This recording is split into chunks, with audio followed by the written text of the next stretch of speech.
কিছু লোক আছেন যারা পক্ষ বিপক্ষ বিচার না করে সবসময়ই সমালোচনা করেন। সমালোচনাই তাদের জীবিকা, সমালোচনা তাদের জীবন। তারা প্রায় বিজয়ীর লক্ষ্য একাগ্রতা নিয়ে সমালোচনা করেন। প্রতিটি মানুষের মধ্যে প্রত্যেক অবস্থায় তারা তারা ত্রুটি খুঁজে বের করার চেষ্টা করেন এবং এই ত্রুটির জন্য বিশ্বশুদ্ধ সবাইকে দায়ী করেন। এই ধরনের মানুষকে বলা যায় শক্তি শোষক। তারা সমস্ত শক্তি শোষণ করে নেন।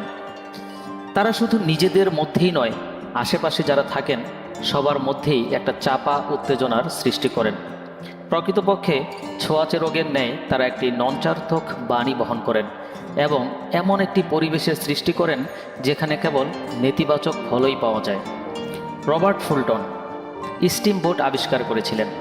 হাডসন নদীতে যখন তিনি তার নতুন আবিষ্কার প্রদর্শনের আয়োজন করেছিলেন, তখন কিছু নিরাশাবাদী ও সংশয়ী ব্যক্তি জড়ো হয়ে বলাবলি করছিল যে জাহাজ কখনো চলবে না। দেখা গেল জাহাজ চলছে এবং সেটি নদী দিয়ে এগিয়ে গেল।